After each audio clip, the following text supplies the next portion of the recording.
नमस्कार दोस्तों। आज से जो है हम लोग प्राचीन इतिहास के बारे में पढ़ेंगे और जो हमारा कंटेंट होगा वो लुसेंट किताब से लिया गया है। तो आइए इस क्रम में जो है सबसे पहले शुरू करते हैं प्राचीन इतिहास।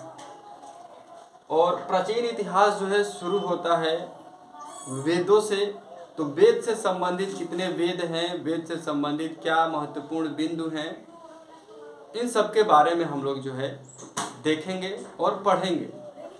तो भारत का प्राचीन इतिहास जो है, भारत का इतिहास, हम भारत के इतिहास को देखें तो एक जो है महाशय थे जिनका नाम था क्रिस्टोफर सेलियर्स। इन्होंने भारतीय इतिहास को मुख्य रूप से 3 पार्ट में बांटने का काम किया: प्राचीन इतिहास, मध्यकालीन इतिहास और आधुनिक इतिहास। सबसे पहले हम देखते हैं कि भारत का जो नाम पड़ा है वो आप देखते हैं भारत के अलग अलग नाम हैं। कभी भारत वर्ष कहा गया, कभी इंडिया कहा गया, कभी हिंदुस्तान कहा गया, कभी आर्यावर्त कहा गया। तो इन सब में जो है आपने पढ़ा होगा कि जो है एक भरत नाम के जो एक कबीला था, उसके नाम पे जो है भारत पड़ा। तो ये तो आपको पता ही है। लेकिन जो हमारे एग्ज़ाम में पूछे जाते हैं, जो महत्वपूर्ण जो नाम जहाँ से क्वेश्चन बने हुए हैं, वो है कि किसने जो है भारत को इंडिया कहा। तो यूनान के जो लोग थे, जो यूनानी थे, उन्होंने जो है सबसे पहले इंडे शब्द का प्रयोग किया भारत के लिए, और वही आगे चल के जो है इंडिया हो गया। वही अरब के जो निवासी थे, उन्होंने जो है भारत को हिंदुस्तान कहा। तो ये जो है मोटा मोटी जो है नामकरण से संबंधित जो महत्वपूर्ण बिंदु हैं वो है। उसके बाद आते हैं, सबसे पहले हमने बताया कि क्रिस्टोफर सेलियर्स ने जो है भारत के इतिहास को 3 भागों में बांटा: प्राचीन इतिहास, मध्यकालीन इतिहास और आधुनिक इतिहास। तो सबसे पहले इस क्रम में हम जो है प्राचीन इतिहास के बारे में पढ़ेंगे। और इस प्राचीन इतिहास में सबसे पहले जो इम्पोर्टेंट टॉपिक आता है वो है वेद। तो वेद का अगर बात करें तो इनके जो संकलनकर्ता हैं, जो रचनाकार हैं, वो है महर्षि कृष्णद्वैपायन, जिनको हम वेद व्यास के नाम से भी जानते हैं। और वेदों में ही जो है वासुदेव कुटुंबकम उपदेश जो है, वासुदेव कुटुंबकम का जो उपदेश है दिया गया है, जिसका मतलब होता है कि पृथ्वी जो है, पूरा जो संसार है वो हमारा एक परिवार है ना। और वेद जो है, वेदों की संख्या जैसा कि आपको पता होगा कि 4 है। और इन चारों वेदों को जो मिला दिया जाता है तो उसको संहिता बोलते हैं। ये सबसे महत्वपूर्ण है कि संहिता किसे कहते हैं, तो वेदों को जो है संहिता कहते हैं। अगर हम जो है वेदों की बात करें तो 4 वेद हैं, जिसमें सबसे पहला ऋग्वेद, यजुर्वेद, सामवेद और अथर्ववेद है। बात करते हैं ऋग्वेद की। तो ऋग्वेद जो है सबसे प्राचीन, आप देख सकते हैं कि सबसे प्राचीन वेद है। और इसमें जो है कुल 10 मंडल हैं, 1028 जो है सूक्त है और 10,462 के आसपास जो है ऋचाएँ हैं। ऋचाओं का मतलब होता है श्लोक। जो ऋग्वेद को पढ़ता है उसको होत्री बोलते हैं। क्या बोलते हैं? होत्री। ऋग्वेद को पढ़ने वाले को होत्री बोलते हैं। इसके तीसरे मंडल में जो है गायत्री मंत्र दिया गया है। गायत्री मंत्र वही जो ओम भूर्भुवः स्वः तत्सवितुर्वरेण्यम हम बोलते हैं। और यह जो मंत्र है वो सूर्य देवता है, एक सावित्री, उनको समर्पित है। और इस गायत्री मंत्र के रचयिता हैं वो हैं विश्वामित्र। किसने रचा है? विश्वामित्र ने।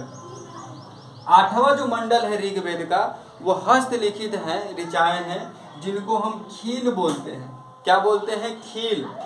इसके 10वें मंडल में जो है पुरुष सूक्त की बात की गई है। और पुरुष सूक्त में जो है चातुर्वर्णीय समाज की बात की गई है। जो माना जाता है कि हमारा समाज जो है 4 वर्णों में विभाजित था, जो है आपका ब्राह्मण, क्षत्रिय, वैश्य और शूद्र। यहाँ पे अगर बात की जाए तो देखेंगे कि जो वर्ण व्यवस्था थी ऋग्वैदिक काल में, वो पेशे के आधार पे थी, व्यवसाय के आधार पे थी, न कि जन्म के आधार पे। इसका मतलब ये है कि एक ही समाज, एक ही घर में जो है सभी वर्ण के जो है लोग रह सकते थे। वो व्यवसाय पे आधारित था, न कि जन्म पे। सबसे पहले जो है यहाँ पे देखेंगे कि जो सबसे प्रिय देवता थे वो इंद्र थे। और इनके बारे में जो है ऋग्वेद में 250 ऋचाएँ लिखी गई हैं। दूसरे सबसे प्रिय देवता जो थे अग्नि थे, जिनके संबंध में जो है 200 ऋचाएं लिखी गई हैं। गाय को यहाँ पे जो है अधन्य माना जाता था। अधन्य का मतलब है कि जिसका जो है वध न किया जा सके। अगर कोई गाय का वध करता था या उसकी चोरी करता था तो उसे देश से निकाल दिया जाता था या उसको जो है मृत्यु दंड की सजा दी जाती थी।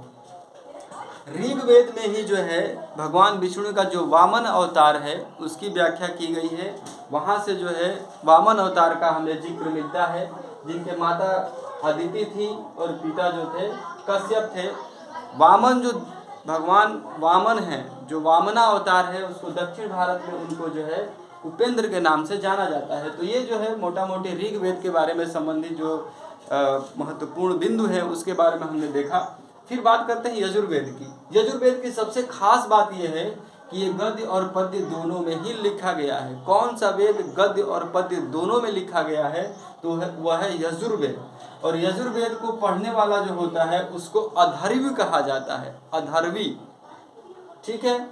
और यजुर्वेद में क्या है उल्लेख, तो यजुर्वेद में जो है बलिदान से संबंधित जो बलि दी जाती थी उस समय, उससे संबंधित जो है विधि और नियम का जो है पूरा जो है उल्लेख किया गया है कि क्या विधि विधान होगा बलि का, वो यजुर्वेद में दिया गया है। बात आती है सामवेद की, और सामवेद में जहाँ से प्रश्न बनता है जो सबसे इम्पोर्टेंट है, तो भारतीय संगीत का जो है जनक माना जाता है सामवेद का, क्योंकि इसमें यज्ञों में यज्ञ जो होते थे उस समय, उसमें जो गीत गाए जाते थे, जो गाए जाने वाली जो ऋचाएँ थी वो सामवेद से ही ली गई है। और जो हम पढ़ते हैं, जो सप्त स्वर पढ़ते हैं सारे गामा पा, तो वो आप देखेंगे कि सामवेद में ही उनका उल्लेख है। तो भारतीय संगीत का जो जनक है, जहाँ से जन्म हुआ है, वो है सामवेद।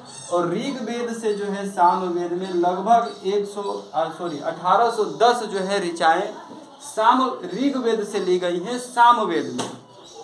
इसलिए सवाल ये भी उठता है कि कौन सा वेद है जिसमें जो है ऋग्वेद से जो है ऋचाएँ ली गई हैं, जो ऋग्वेद पर आधारित है, तो वो है सामवेद। बात आती है अथर्ववेद की, आखिरी है, सबसे बाद में जो है इसका जो है रचना हुआ, और इसके रचनाकार जो हैं वो है अथर्वा ऋषि। अथर्वा ऋषि ने जो है अथर्ववेद की रचना की थी। खास बात है कि इसमें जो है जादू टोना, औषधि, प्रेम विवाह, कृषि, वशीकरण, इन सब के बारे में जो है अथर्ववेद में उल्लेख किया गया है। और इसी में जो है दो समिति हुआ करती थी, सभा और समिति, दो संगठन हुआ करते थे। और ये बताया गया है कि ये दोनों जो संगठन थे, जो दोनों संस्थाएं थी, वो प्रजापति की दो पुत्रियां थी, सभा और समिति। तो दोस्तों जो है, और अथर्ववेद को जो पढ़ने वाला होता था उसको ब्रह्म कहा जाता था। तो ये जो है मोटा मोटी वेदों के बारे में जानकारी रही, जहाँ से सवाल बनते हैं, जो महत्वपूर्ण बिंदु है। ये वीडियो कैसा लगा कमेंट में ज़रूर बताएं। आगे जो भी महत्वपूर्ण टॉपिक होंगे उसको हम क्रम से धीरे धीरे पढ़ते जाएंगे। नमस्कार।